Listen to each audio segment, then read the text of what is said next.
Evere, in the northeast of Brussels, a site of 14,000 square meters in a business zone owned by the public property developer CityDev Brussels. It's located next to the old NATO headquarters and is just a short walk from the city center of Evere. In the coming years, this part of the city will change drastically.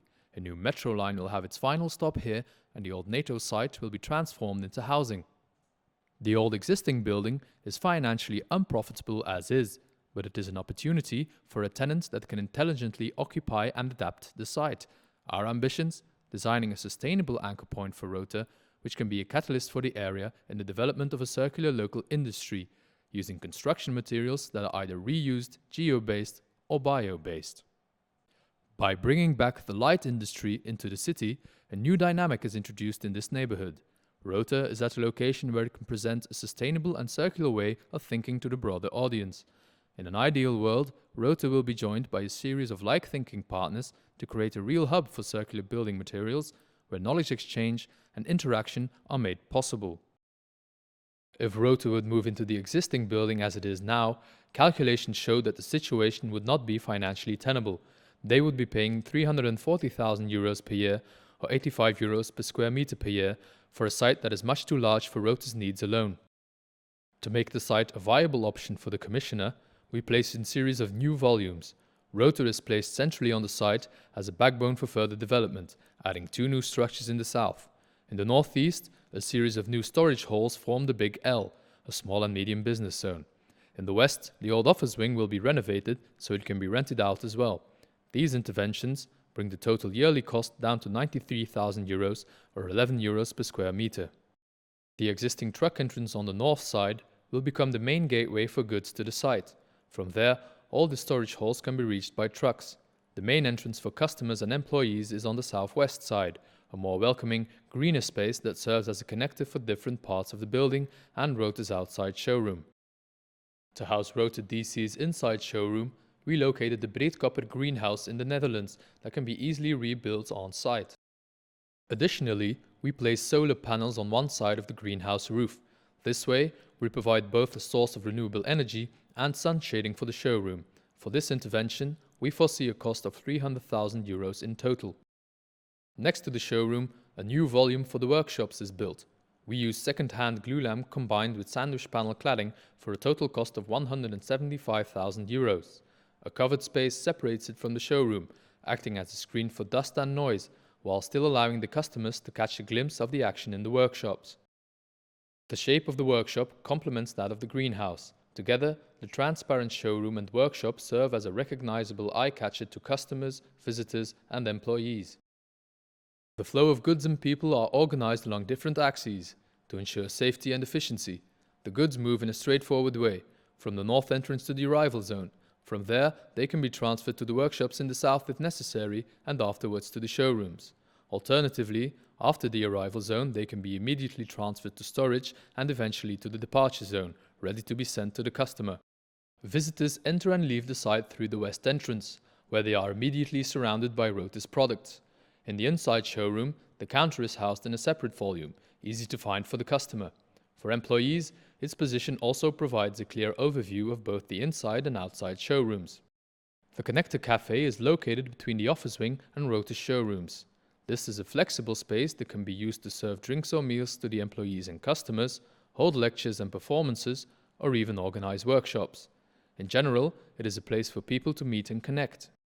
Through a separate circulation shaft, the offices of Rota and Rota DC on the first floor are accessed. From this position, they have an overview of both the inside and outside showrooms.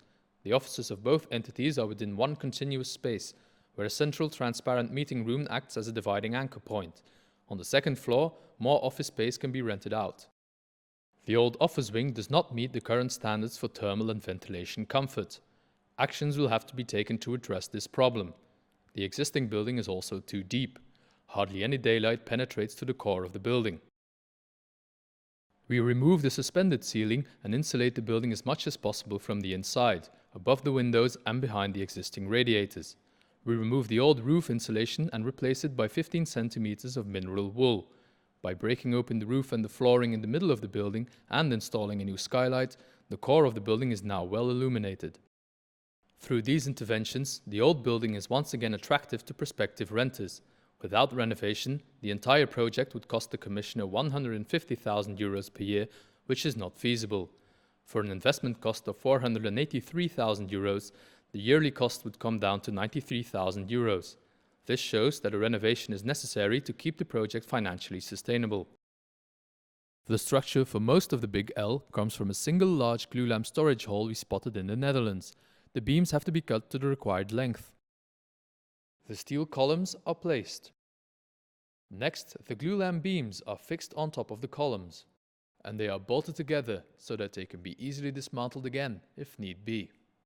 We move one side of the columns inwards to take advantage of the beam's large span to create both the roof structure for the warehouses and the covered passageway. We put Stelcon slabs as floor covering, an element with a high load carrying capacity that can easily be dismantled again. We use second-hand sandwich panels and second-hand polycarbonate panels to form the outer shell. The construction of the Big L will cost the commissioner a total of €830,000 or €435 per square meter. In the north we place another warehouse. This is a second-hand storage hall which we found in Westland, the Netherlands. The transport and building of this hall will cost €126,000 or €295 per square meter. In the passageway, goods can be handled in dry conditions under the protection of the canopy.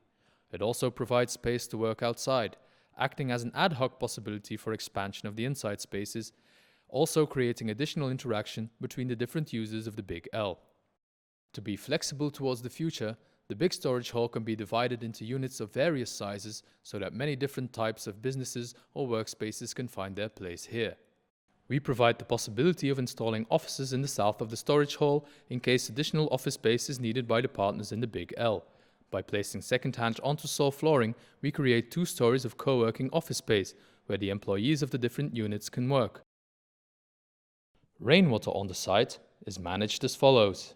The water from the roofs of the existing buildings is collected in a cistern next to the showrooms. The water from the roofs of the new buildings is collected in a cistern next to the Big L, and the excess finds its way to the wadi. Aside from serving this useful purpose, the wadi and the trees around it create a relaxing green space for the employees to enjoy a break. In Useless, we hope to have shown you that the creation of an efficient, attractive business zone and the use of circular building solutions go hand in hand. From these new home grounds, Rote and Rote DC will lead by example.